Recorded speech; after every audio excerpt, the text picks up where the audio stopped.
una vez más este lago, Nahuel Huapi, es un lago que tiene magia como muchos otros lugares de la Argentina. Recién hablábamos con el gobernador de lo bien que está la temporada de turismo, tanto en la costa rionegrina como acá en Bariloche, ¿no? Me decía también el intendente Genuso que está llenísimo Bariloche y pasa lo mismo en casi todos los lugares de la Argentina. La Argentina tiene que crecer en base a un gobierno que diga la verdad. Les propongo pobreza cero en la Argentina. Se conoció en el mes de octubre la caída de producción industrial del orden del 13%, ni hablar de la inversión en noviembre, una caída del 25%. Tenemos una caída de 11 meses continuos. O sea, todo el año fuimos cayendo. Habría que remontarse muy atrás en el tiempo, la crisis del 2001, para ver estos números terribles. No falta saquear ningún supermercado para demostrar al presidente que la gente necesita estar bien, basta de ajuste, basta de fondo monetario, basta de todo. En primer lugar, la libertad de precios, la eliminación de los controles de precios. En segundo término, la libertad de las transacciones cambiarias con la eliminación de los controles de cambio. La libertad de exportación a través de la eliminación de las prohibiciones y de los impuestos a las exportaciones. La libertad de importar, la libertad de las tasas de interés y la aplicación de la reforma financiera que abre el sector a la competencia interna y externa. Cuando charlábamos con la ministra de Santa Fe de Industria y el ministro de Producción de Córdoba, estábamos analizando sectores que vienen ya con varios años de caída, como es el caso de textil, calzado, marroquinería.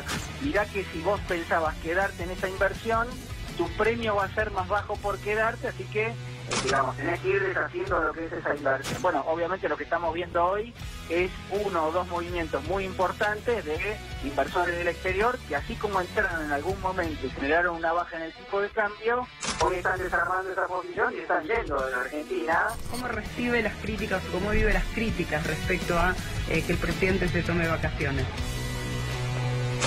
La verdad que no las entiendo. Porque estos tipos nunca esconden, en estos días han vuelto a hablar de la reforma laboral, van a venir a la carga otra vez y vamos a estar preparados para salir a la calle.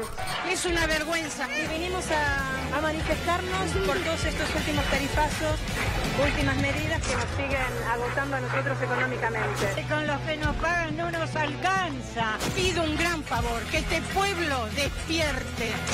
El pueblo está adormecido. Ignacio Fuentes. Estamos entre argentinos. Vamos a dialogar. Bendito sea Dios. El pueblo de Colonia Vela lo acusa de subversivo e infiltrado. Y bueno, ¿qué va a hacer? Su mandato terminó. La democracia es así. Bueno, pues renuncia. Y lo llevamos ante un tribunal del partido. Pero no muere. Hijo de la... Mateo, vení para acá, escribí. Y vos, traelo a comer.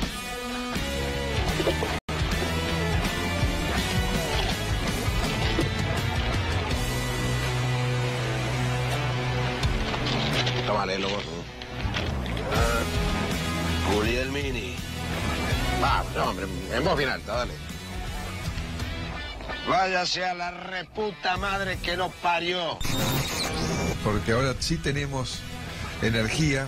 Hemos logrado poner en marcha Vaca Muerta, que nos va a dar muchas alegrías, pero necesitábamos que esa energía llegue a argentinos que necesitan de ella para vivir de una manera mejor. Nosotros estamos trabajando y esperando una caída fuerte de la inflación, que no tengo duda que se va a dar. Ya se observó en noviembre, se va a observar seguramente en los indicadores de diciembre. La verdad que es una barbaridad lo que están haciendo con este país. ¿Qué querés que te diga? Ya ni se puede ni andar en auto, ni comer, ni vivir.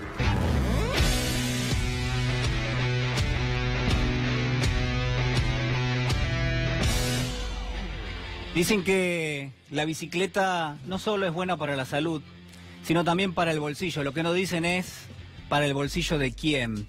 Mire, la actividad real está sufriendo muchísimo en la Argentina y yo quiero proponerle esta noche que usted piense que lo que pasa en la economía real es la contracara de lo que es un modelo que se ha financiarizado.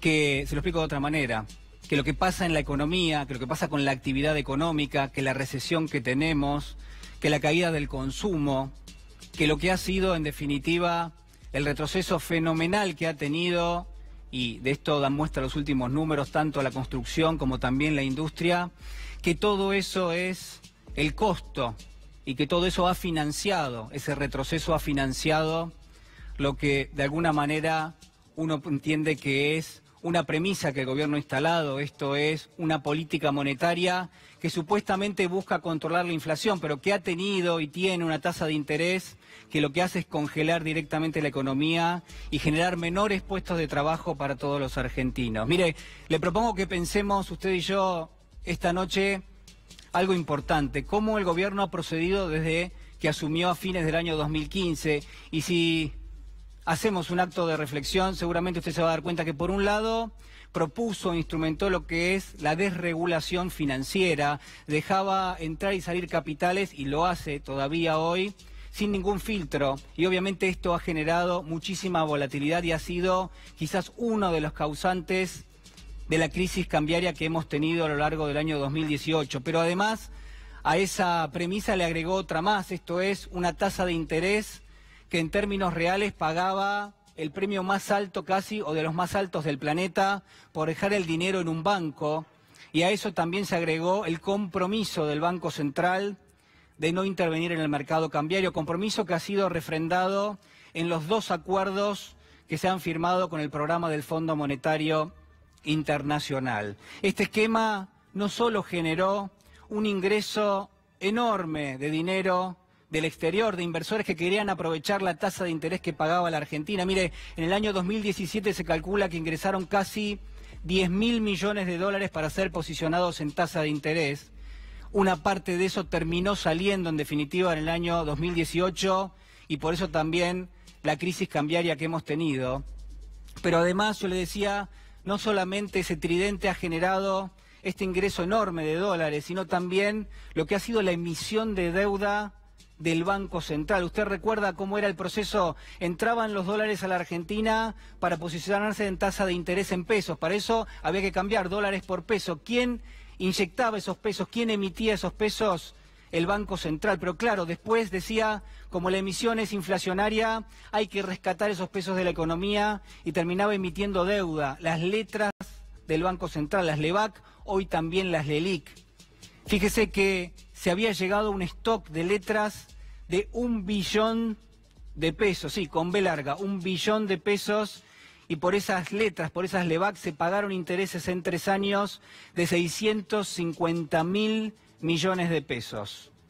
La cifra es inimaginable, 650.000 millones de pesos por los intereses nada más que generaban esas letras del Banco Central. Este esquema que le estoy contando, este esquema que está vigente, parece mentira, lo que genera es desregulación en materia cambiaria, desregulación del mercado cambiario, pero también desregulación de lo que se llama la cuenta capital y financiera, el saldo de dólares en el comercio, pero también en las operaciones financieras que tiene nuestro país.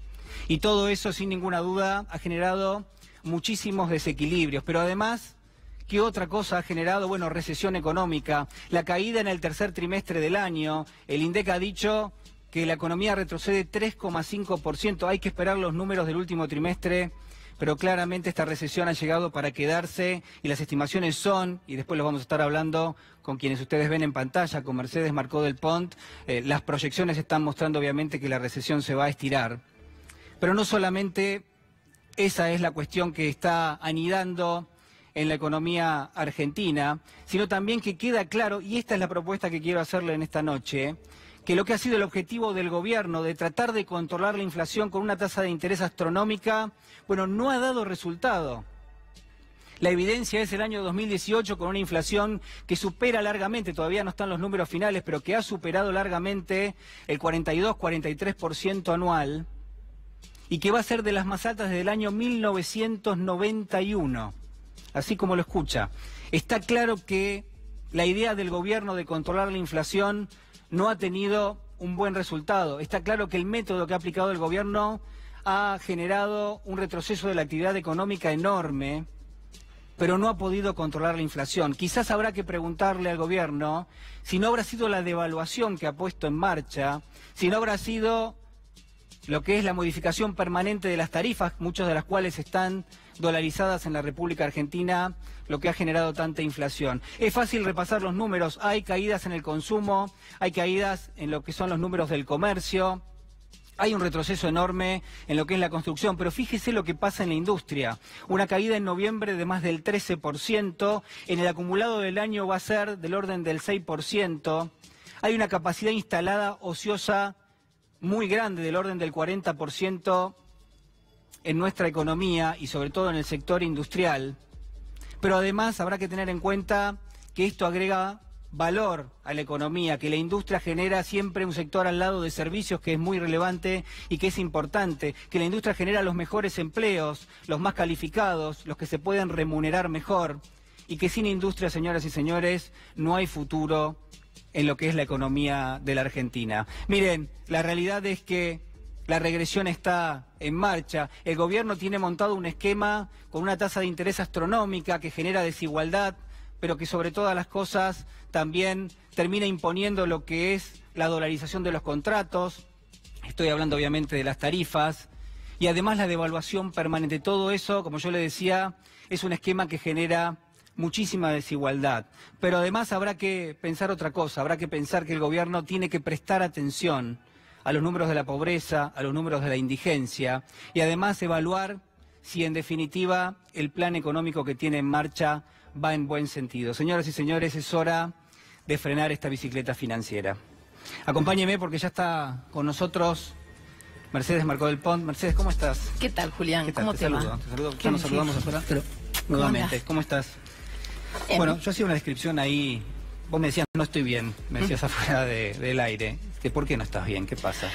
Bueno, estoy preocupada, como la gran mayoría de los argentinos, y quizás cuando uno está tan metido también en el análisis de la realidad económica, cuando uno hace una mirada un poco más larga, más histórica, de cómo le ha ido a los argentinos y a las argentinas con programas económicos neoliberales como el vigente, que vos bien describías, pero que no es novedoso y que lamentablemente siempre genera estas consecuencias.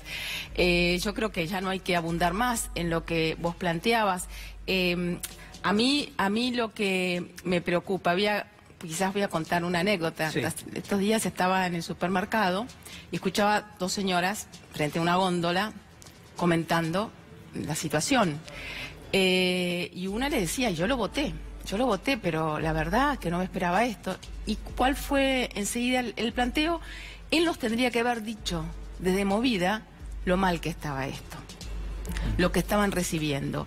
Y a mí eso me preocupa, me enoja, me preocupa y me enoja primero porque es falso, que esa es la estrategia oficial de echarle la culpa siempre a otros, de echarle la culpa a la herencia, de echarle la culpa a la crisis internacional y de no hacerse cargo. A mí me preocupa porque además es una falacia absoluta, pero además también porque se tiende a naturalizar algo que también el gobierno está intentando hacer desde el principio, es decir, todo este sufrimiento inútil que está teniendo una porción enorme de los argentinos y las argentinas, de los trabajadores, de los jubilados, de los niños, es en vano.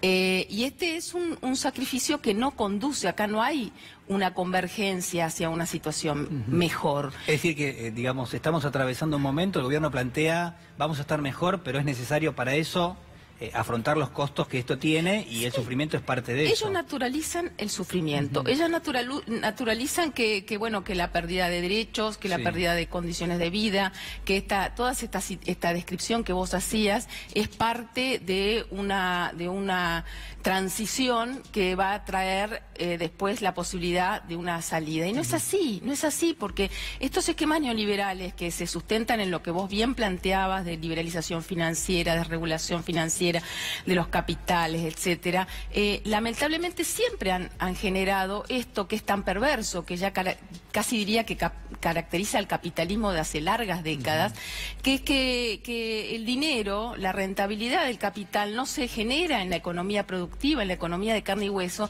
sino en esto que vos mostrabas, en la bicicleta financiera. Y eso es hoy la Argentina, una gran timba financiera. Y realmente este es un gobierno que protege a los que hacen dinero no trabajando, no los que tienen no de sus ingresos como trabajadores o de sus ingresos como empresas productivas, sino de aquellos que están colocando el capital, los ahorros en esta perversa bicicleta financiera. No se puede competir contra una tasa de interés del 59%. No se puede competir, no se puede competir, pero además cuando eso la economía es una ciencia social, pero hay determinadas leyes económicas que claramente tanto la teoría como la experiencia empírica te demuestra que, y tosudamente el neoliberalismo las vuelve a ensayar, es que si vos le remunerás al capital, le das un rendimiento al capital financiero superior a la rentabilidad de la inversión reproductiva, la que genera riqueza real, la que genera empleo, bueno, no va a haber inversión y no hay posibilidades de un crecimiento sostenido de ninguna sociedad, de ningún país. Hay leyes que también te dicen que si vos en una economía en recesión ajustás el gasto público, eso te retrae la demanda y lejos de resolver el problema fiscal, lo que vas a hacer es agravar el problema fiscal y de solvencia. Que si vos liberalizás todo el mercado, una economía bimonetaria como la Argentina, los dólares que son escasos, ¿sí? Naturalmente se fugan y eso es excedente que no solamente te genera un agujero externo que este gobierno lo está llenando con endeudamiento, sino también un problema grande de inversión, porque el ahorro que se dolariza y se va no vuelve a la economía productiva, ¿no? Yo te decía recién afuera que después de escuchar este diálogo entre las dos señoras, volví a la fundación y dije, bueno, a ver, porque realmente nosotros tenemos que buscar la forma de transmitir que esto es una opción de política económica, esta es una opción de estrategia, esta es una opción de prioridades de este gobierno. Y este gobierno como prioridad tiene eso, que remunerar más a la especulación que a la inversión. Entonces, vos recién decías, ¿no será que el gobierno tiene que pensar que esta inflación, miraba la góndola y los precios impagables, tiene que ver esa inflación no con la herencia ni con la problemática internacional, sino con esta devaluación, este salto cambiario del dólar de más del 100%? ¿Y eso por qué ocurrió? Fue una opción de política económica ahora mucho más potenciada porque el Fondo Monetario te ha dicho, no, los dólares que yo te presto, no, esos no los uses para la fuga, deja que el dólar lo define el mercado. Y el mercado es el que está definiendo las principales variables. Y eso genera inflación, decimos. Y eso genera, como siempre ha ocurrido en la historia económica de nuestro país, el principal factor de aceleración inflacionaria es la devaluación, y eso ha sido lo que generó esta inflación de casi el 50% a la que hacías referencia. Sí, mira, afuera del aire también pasa todo, afuera del aire pasa todo en la vida, digamos. Acá en el estudio estamos haciendo el programa, pero me cruzaba con una persona, me dice, ¿va a estar así de tranquilo el resto del año? Digo, hay una percepción de que está tranquilo de todo, hay una percepción de que hay cierta armonía entre comillas, digo, pero como por lo menos que no hay vaivenes en el mercado financiero. Es que eso también es muy loco, que tiene que ver con esta idea, con esta cosa tan del sentido común, ¿no? De gran parte de los argentinos que asocian tranquilidad cambiaria, ¿no? Gran parte de esta cosa del bimonetarismo argentino, ¿no? O sea, si el dólar está tranquilo, estamos todos bien. ¿Y no es así? Pero a mí me sorprende porque ese sentido común hace caso omiso de que el dólar está tranquilo porque hay tasas de usura, el dólar está tranquilo, entonces los que están ahora, en vez de irse a comprar dólares, están especulando y haciendo lo que se llama carry trade, hacer operaciones financieras en pesos, pero cuando cambie el viento rápidamente se van a ir al dólar. Esta tasa de interés que es incompatible, inconsistente con cualquier producción de pequeña, mediana o gran empresa en la Argentina. Esta recesión que es lo que genera que caigan las importaciones, ¿sí? Pero esta tranquilidad cambiaria tiene como contracara recesión, desempleo, caída del salario. Pero el gobierno, por ejemplo, propone, y me voy a poner un poquito en abogado del diablo, el gobierno dice, bueno, teníamos un déficit, eso en definitiva había que financiarlo de alguna manera, se pidió dinero prestado del Fondo Monetario, se va a cerrar esa brecha, no vamos a tener más déficit y por ende entonces vamos a equilibrar las cuentas, no va a haber más inflación y de alguna manera los problemas van a ir menguando. Digo, ese planteo que hace el gobierno, ¿vos te parece que lo que no pasa es que básicamente para lo cual se ha endeudado este gobierno en los últimos 3 años, más que para cubrir el déficit, que además mayoritariamente era en pesos y es en pesos, esta locura de tomar deuda en dólares para hacer pagos en pesos en la Argentina, tiene que ver con la fuga. Sí, yo, uno de los gráficos que había hecho, porque uno se pregunta, a ver, ¿por qué hubo devaluación? ¿Sí? Esto fue una decisión, no vino de afuera, fue una decisión de política económica. Bueno, son los títulos de los diarios, ¿no? Está mal hacer periodismo de periodistas, pero digo, los títulos generalmente es por la devaluación pasa algo. Digo, pero un poco el planteo es cómo vino la devaluación. En todo caso. ¿Y por qué? Porque faltan dólares en la Argentina. Y vos recién decías que en abril es cierto que se empezaron a ir los capitales de afuera, pero lo que realmente generó el cimbronazo fueron los de adentro. A ver, es eso? Porque cuando yo hablo de bimonetarismo, y esto está muy presente desde la dictadura en adelante, la principal fuente que genera los desequilibrios es la fuga de los propios argentinos, sobre todo los grandes operadores. Cuando uno mira, por ejemplo, el año pasado, yo hice un gráfico que dice, ¿de dónde salen los dólares? Director, si lo podemos mostrar. Si no sé si está. Estoy muy didáctica. Vamos a ver si nos podemos acercar. Ahí vamos a estar. ¿De dónde salen los dólares? Bueno, claramente devaluaron, no fue de las exportaciones, básicamente el endeudamiento externo. Ahora, ¿en qué se usan los dólares en la Argentina? Uno, por sentido común, diría, bueno, para pagar importaciones, las empresas extranjeras pagan... Para lo que se usa el dólar en el mundo, para lo que se usa en cualquier país normal. Bueno, no, pero lo que nos encontramos es que la principal fuente de demanda, acá están solamente la de los residentes, no está la de los extranjeros. Entonces, fueron 53.000 millones de dólares. Esto, entonces, comparamos endeudamiento contra fuga. O sea, esos son dólares que compró el residente argentino. Estos son los dólares que compraron el residente argentino, mediano, obviamente más los grandes, y obviamente no los laburantes, ¿no? Que los que no pueden llegar a fin de mes, menos los jubilados. Pero este es un problema serio, porque el gobierno dijo, el problema de insuficiencia de dólares era el famoso cepo. Nosotros sacamos, liberamos todo, como vos bien decías, y acá se resuelve el problema de los dólares. Y no se resolvió, empeoró seriamente. ¿Cómo lo resolvió? Lo resolvió con el endeudamiento.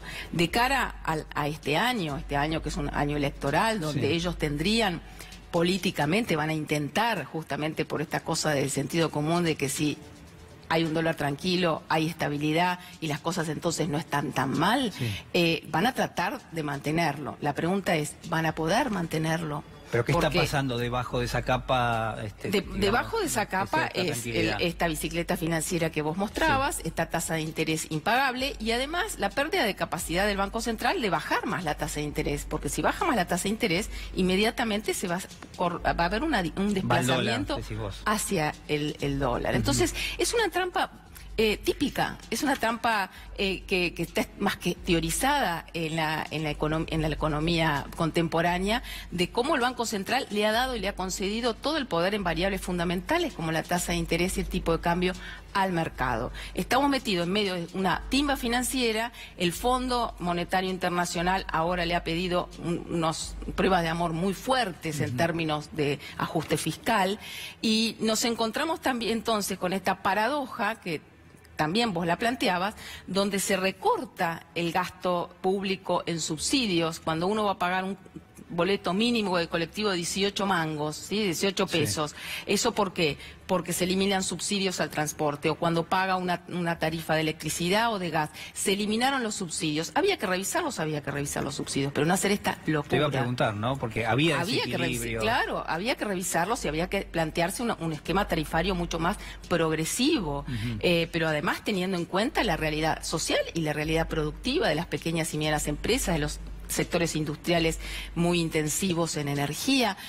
Había que revisarlo, sí, pero no esta locura que hizo el gobierno, donde la combinación de eliminación de subsidios, o sea, tarifazos, y de reducción de la inversión pública, ha generado en estos últimos años una caída de 3,5% del producto, o sea, del gasto en subsidios y del gasto en inversión pública. La contracara ha sido la recesión y la caída de la capacidad de compra de los ingresos. Ahora, simultáneamente, ¿cuánto aumentó el pago de intereses que hace el Banco Central y que hace el Tesoro al capital financiero? 3,5 puntos. No es casualidad. No es casualidad. Entonces, esto creo que es muy importante transmitirlo, porque, insisto, esto no nació en un repollo, esto es consecuencia de una política económica que siempre ha beneficiado a los sectores más concentrados y en el capitalismo financiarizado fundamentalmente a los sectores financieros, ¿no? ¿Qué pasa en la economía real, ¿no? Sobre todo, yo decía recién, el sector fabril por un lado, la construcción por otro. Digo, ¿ves posibilidades de que haya algún tipo de reactivación económica este año? Es un año electoral, uno supone el gobierno del año 2017 hizo una prueba, inyectó dinero, de alguna manera resurgió la construcción, eso le permitió llegar con cierto aire político al momento de las elecciones de medio término. ¿Imaginás un año 2019 parecido o no? No parecido al 2017. Yo creo que la apuesta del gobierno con un sector agrícola sin sequía que le va a ir bastante bien, con una inercia de inflación a lo mejor hacia la desaceleración, que va a hacer que las jubilaciones, el aguache que perdieron 20 puntos porcentuales en términos de capacidad de compra, bueno, pueden ir recomponiendo parcialmente, no totalmente esa pérdida. Yo no sé en la negociación paritaria si no van a ser un poco más flexibles, como fueron en el 2017, ¿sí? Y después está el famoso rebote del gato muerto, que con la comparación de un año terrible como fue el 2018, probablemente, eso es lo que ellos proyectan, hacia la última, después del primer cuatrimestre tengan una cierta recuperación. Ahora, eso siempre y cuando no tengan otro cimbronazo por el lado del sector externo, ¿sí? Estos modelos económicos tan dependientes del endeudamiento externo, siempre hay que tener la mirada puesta en eso, en la dinámica del sector externo.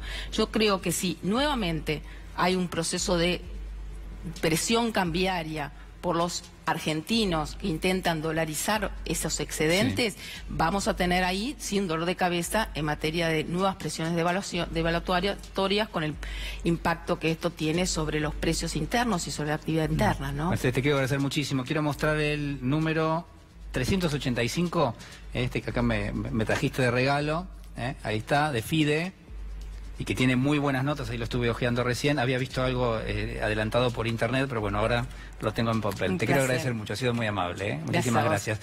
Tuvimos el día viernes un ruidazo, en definitiva, para protestar por lo que han sido los tarifazos que se han implementado a comienzos de este año, a fines del año pasado también.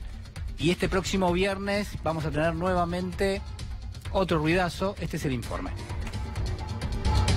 Desde el peronismo, de la oposición de la provincia de Buenos Aires, que con el defensor oficial del pueblo de la provincia de Buenos Aires vamos a estar pidiéndole a la justicia que frene este tarifazo. El gobierno que no escucha a los intendentes, que no escucha a las pymes, que no escucha a los clubes de barrio, necesitamos que definitivamente por lo menos cumpla con una decisión de la justicia y se retrotraiga un cuadro tarifario que es realmente brutal e impagable, que no es razonable, que no cumple con un requisito indispensable como es la audiencia pública, donde el gobierno en la audiencia pública tiene que explicar, pero particularmente este gobierno tiene serias dificultades para explicar cómo son las cosas, cuál es la estructura de costos, por qué es el 30 o el 40%, por qué con una inflación del 23% como ellos anunciaron, vamos a tener un incremento de tarifas del 55%.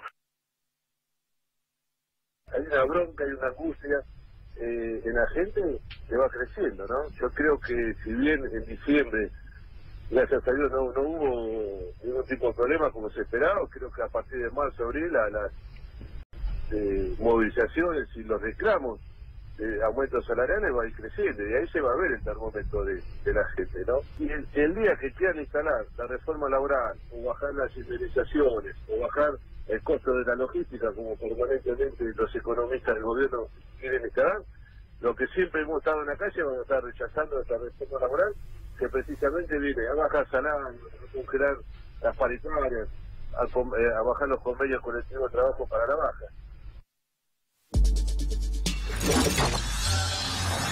Bueno, varias cuestiones para hablar, obviamente, lo que es la reforma laboral, que en principio da la sensación que el gobierno va a proponer este año, pero además lo que ha sido la política tarifaria a lo largo del año 2018 y el impacto que eso va a tener en términos económicos en el año 2019. Tenemos en nuestros estudios, les agradezco mucho por venir, está la diputada Carla Pitiot del Frente Renovador y el diputado nacional Nicolás del Caño por el Frente de Izquierda. Muchísimas gracias por estar con nosotros hoy.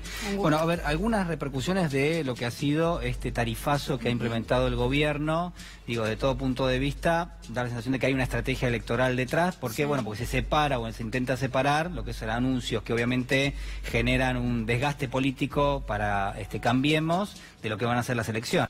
Sí, yo creo que lo único que no se toma vacaciones, siempre en enero pasa lo mismo. Sucedió el año pasado, ¿te acordás? En enero, febrero, con el mega decreto de Macri, donde mezclaba todo, absolutamente todo, que después tuvo que redefinirse en el Congreso porque había temas que debían pasar por el Congreso. El tema tarifario es un tema de una política errada del gobierno desde que inició, desde el 2016, nosotros del Frente Renovador, y yo creo que toda la oposición ha mantenido una posición muy crítica respecto de las decisiones que ha tomado el gobierno respecto de cómo se ha dado esta supuesta gradualidad en la quita de subsidios y en la incorporación, siempre tratando con el discurso de que era necesario un cambio en la política, un cambio de timón en la política tarifaria, siempre terminó perjudicando a los más indefensos y mejorándole la posición a las empresas con condonación de deudas y demás. O sea, a 3 años del gobierno, creo que uno de los grandes fracasos del gobierno de Macri ha sido la política energética, y lo que sucedió el viernes y que va a volver a suceder el viernes que viene y lo que va a volver a suceder en las calles es esto, el reclamo de la gente, pero no un reclamo que es contradictorio ni caprichoso, es un reclamo totalmente genuino de la gente que no puede hacer frente al aumento de las tarifas en la magnitud que han sido. Diputado del Caño. Sí, Julián, mira, me parece que la bronca que hay con el tema de los tarifazos y con la situación económica en general, ¿no? Es muy grande. Las grandes mayorías populares lo están sufriendo desde que asumió este gobierno, estos tarifazos brutales, y bueno, en todo el país se ha desarrollado también movilizaciones. En Mendoza el boleto colectivo pasó de 11 a 18 pesos, un aumento del 63%, ¿no? Bueno, en todo el país, en Córdoba pasó a 23 pesos el boleto de colectivo, estuve en Neuquén, que también es muy caro, 22 pesos, o sea, hay una bronca enorme, y me parece que esto, ya hubo un tratamiento en el Congreso de una ley que no era la que nosotros habíamos planteado, apoyamos porque era un límite al aumento de tarifas, y Macri vetó esa ley, ¿no? Entonces, acá hay un tema muy importante, porque las organizaciones, las conducciones sindicales, han hecho una convocatoria, algunas marchas de antorchas. Toda medida puede ser positiva en tanto y en cuanto sea parte de un verdadero plan de lucha. Claro, el próximo jueves, ¿no? Hay una marcha de antorchas. Una movilización, pero que sea parte de un verdadero plan de lucha, digo, porque si no hay un paro nacional activo, donde esa fuerza de las trabajadoras y los trabajadores, de la juventud que hoy está sufriendo la desocupación y la precarización laboral, es decir, si toda esa fuerza no se expresa en una medida contundente, ¿no? Tenemos el ejemplo de Francia en estos momentos, donde ya llevan 2 meses los chalecos amarillos que están protestando empezaron protestando contra los aumentos a los impuestos en los combustibles, lograron que Macron, que es el Macri francés, retrocediera con esta medida y bueno, siguen adelante pidiendo la dimisión del presidente. Pero la efectividad de la medida fueron medidas de lucha realmente contundentes, combativas. Porque no hay otro camino para derrotar esta política de ajuste de tarifazos que es brutal. El salario real cayó un 13%. Sí, ha sido un retroceso. ¿No? Un 13% el salario real, digo, que aumentó 20% menos que la inflación en promedio de las paritarias. Entonces, ¿cómo se puede seguir sosteniendo esta situación? Digo, yo creo que hay una política de parte de estas conducciones sindicales y de muchos sectores que no quieren frenar esta política, derrotar esta política del gobierno. No lo han hecho hasta ahora, digo, por eso no han tomado medidas contundentes y apuestan toda una salida en las elecciones que no buscan modificar sustancialmente esto. Bueno, quiero mostrarles, a ver qué les parece, lo que dijo el ministro Dietrich, el ministro de Transporte, a propósito de la suba de las tarifas. Gente que ya no va a trabajar en colectivo porque no lo puede pagar. ¿Hasta cuánto se puede aguantar con el aumento? Es una definición que no sé cuán cercana está a la realidad. Ten en cuenta que un viaje en el 2015 de una persona que tomaba colectivo, tren y colectivo, valía 7 pesos con 10. Hoy esa persona que tiene un descuento de la tarifa social... Hay gente que ya no va a trabajar en colectivo porque no lo puede pagar. ¿Hasta cuánto se puede aguantar con el aumento? Es una definición que no sé cuán cercana está a la realidad. Ten en cuenta que un viaje en el 2015 de una persona que tomaba colectivo, tren y colectivo, valía 7 pesos con 10. Hoy esa persona que tiene un descuento de la tarifa social, por ejemplo, alguien que sea personal doméstico, que tiene un 55% de descuento en su tarifa, más la tarifa integrada, que también incorporamos nosotros con un 50% de descuento en el segundo viaje y un 75% de descuento en el tercer viaje, paga 9,80. Son 2 pesos y un poco más 4 años después. Estamos hablando de enero 2015 versus enero 2018. ¿Será aún mayor el aumento en el interior del país? No, son similares, no hay una quita de subsidios, sino que hay una nueva organización en la cual el sistema de transporte público de pasajeros en colectivo, el cual tiene jurisdicción de cada uno de los municipios o las provincias, lo van a administrar integralmente ellos y en el presupuesto hemos acordado también que tengan un aumento de recursos para afrontar esto, como lo están haciendo, más allá de un cierto acompañamiento que está haciendo el Gobierno Nacional este primer año.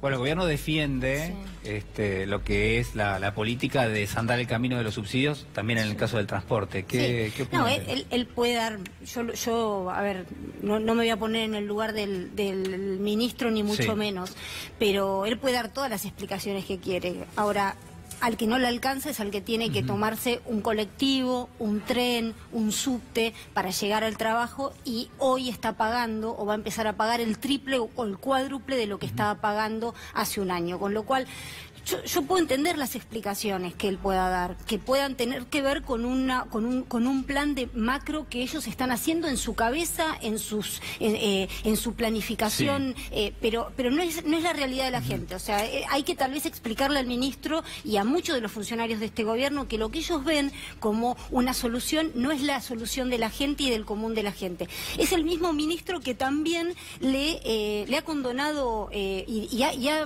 tratado de justificar a las empresas que las tarifas del peaje para que le puedan ganar a la inflación. O sea, a las empresas esas sí les tienen consideración. Bueno, las empresas de los peajes, las concesiones, se les compensa incluso la merma de la cantidad de autos. Por eso a mí me da, no sé si me dan ganas de llorar o de reír, porque eso explicáselo a alguien de otro país y no te lo pueden entender, que sean tan duros con la gente que más débil y tan blandos con los que pueden tener un resto. Me parece que estas empresas sí lo tienen. No, bueno, digo, los millones que tienen que viajar todos los días en subte, en tren, en colectivo, no se fueron a Punta del Este como después de hacer ese anuncio se fue a Punta del Este el ministro y digo, nosotros venimos sosteniendo una salida de fondo frente a esto, ¿no? Por un lado, por supuesto, una lucha decidida para poner fin a los tarifazos. Ahora, por otra parte, la justificación está en la rentabilidad de las empresas, digamos, por los tarifazos, es decir, quitar subsidios. Es más, llegaron a plantear esta compensación por la devaluación, cosa que los salarios no fueron compensados en función de la inflación y que después supuestamente habían retrocedido, pero en realidad el Estado se va a hacer cargo, es decir, todos nosotros con nuestros impuestos. Pero lo que voy es que nosotros venimos diciendo, tanto en lo que hace a la luz, al gas, el transporte, no tiene que existir el lucro, son servicios básicos, elementales. Entonces nosotros sostenemos una salida de fondo que es terminar con esas concesiones privadas. Bueno, las privatizaciones de los 90 nunca se modificaron durante todos estos años, sino que se subsidió la ganancia de los empresarios y ahora siempre los empresarios ganan, antes con los subsidios, ahora con los tarifazos que nos roban a nosotros de nuestros bolsillos. Entonces nosotros planteamos que sea estatal, bajo gestión de las trabajadoras y los trabajadores y controlado por los usuarios. Fíjate lo del subte, con el amparo que presentó mi compañera Miriam Breckman, se demostró que en la tarifa hasta incluían gastos de restaurante, lo que le habían pagado a un escribano por hacer un acta por una medida de fuerza, remise, o sea, todo eso estaba incluido en la tarifa. Bueno, le volvieron a dar la concesión otra vez a Yo Roto creo, del subte. Nicolás, que o sea, yo comparto mucho de lo que él dice. Me parece que sí hay un plan de lucha que uno tiene que tienen que los sindicatos y por supuesto todas las fuerzas de la oposición y los que estemos en desacuerdo con esta política tarifaria, hay que salir a las calles. Yo soy sindicalista, pertenezco a la Confederación General del Trabajo, y yo sé que Nicolás es muy crítico con la conducción, en realidad, y está bien que también los que formamos parte de las confederaciones también seamos críticos en este aspecto. Ahora, muchas de las cuestiones que se quisieron, se le quiso torcer la voluntad a los trabajadores y trabajadoras durante estos años, creo que se ha mantenido con un diálogo. Podés estar o no de acuerdo, pero el avance de una reforma laboral se pudo detener, creo que con una salida y con una lucha en las calles, pero también con un diálogo con las centrales de trabajadores y con los dirigentes de las centrales de trabajadores. Que tiene que ser más fuerte, me parece que sí, me parece que va a requerir de nosotros, de todos los que conducimos, de los dirigentes sindicales, mayor esfuerzo para salir a la calle y detener estos avances. Y desde el Parlamento hay que llamar inmediatamente, si hay sesiones en febrero, rediscutir el tarifazo dentro del Congreso, me parece que es el espacio. Bueno, a propósito de las sesiones en febrero, quiero preguntarles, porque el gobierno ha planteado la discusión de lo que es la agenda de la inseguridad, y en algún punto ha propuesto cuestiones que tienen que ver más con el armamento que tienen que llevar las policías, las famosas pistolas Taser, y por otro lado con la baja de la imputabilidad a 15 años. Digo, por un lado, ¿les parece que esa es la discusión que hay que dar ahora? Y en segunda instancia, digo, ¿cuál es la posición que tienen ustedes? Mira, nosotros ya rechazamos la utilización de las pistolas Taser que el Comité contra la Tortura de la ONU, del cual Argentina es parte, ya sostuvo que son una forma de... Pueden utilizarse como formas de tortura, ¿no? Y que incluso causa la muerte. Los mismos fabricantes lo dicen, ¿no?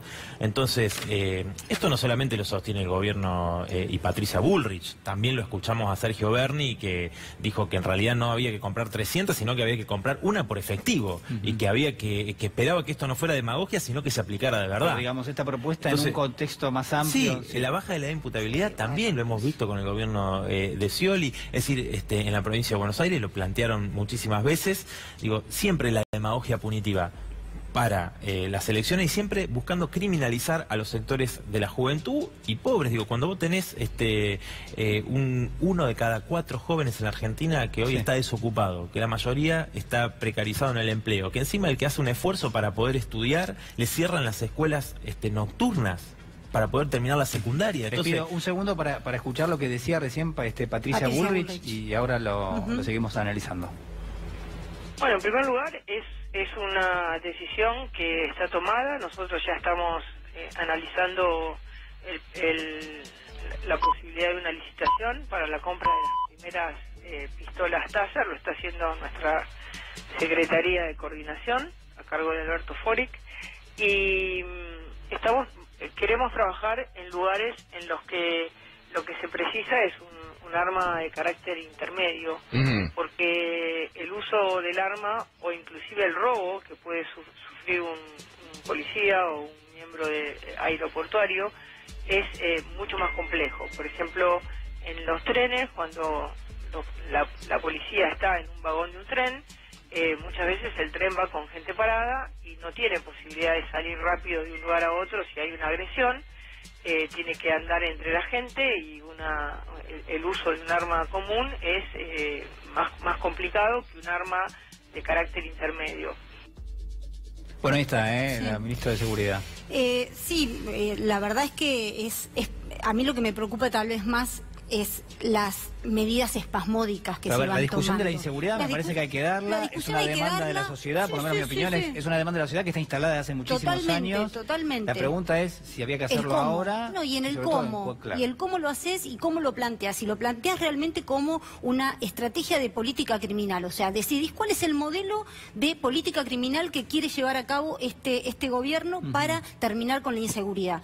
Y eso parte, por supuesto, de una estrategia con un plan de acción que la verdad que descubrir en enero del 2019 que la criminalidad ha crecido, que la inseguridad ha crecido y que no es la única razón que hayan sido los menores los que hayan salido a delinquir, y tratando de buscar medidas que sean integrales. ¿Pero por eso cuando vos decías, esta discusión? No, yo creo que lo propone porque garpa, porque obviamente, ¿quién no está preocupado por la inseguridad? O sea, ellos lo que hacen y lo hacen muy bien, y la verdad que hay que aplaudirlos porque la verdad que lo hacen muy bien. Ellos ven a dónde están las demandas de la sociedad, y donde están las demandas de la sociedad te meten un proyecto de ley. Entonces, está buenísimo hablar en contra de los sindicalistas y te meten medidas para pegarle a los sindicalistas. O sea, el gobierno, según usted, busca reafirmar al votante de Cambiemos. Esto no descubrieron la pólvora. Yo esto lo digo porque me parece que también hay que reconocerlo. Sergio Massa presentó un proyecto en el 2016. Pero no fue un proyecto de baja de imputabilidad, fue un proyecto de un régimen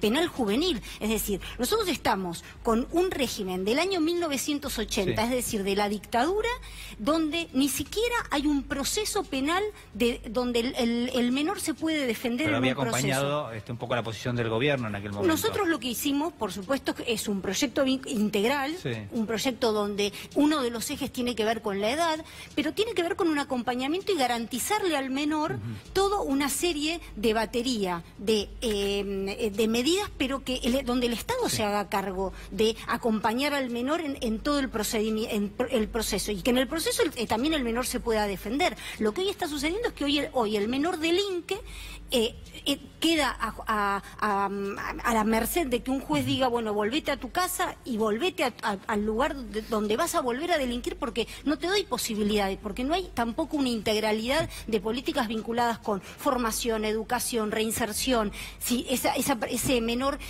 ha caído en las adicciones, a nadie le importa, nadie los protege, nadie los...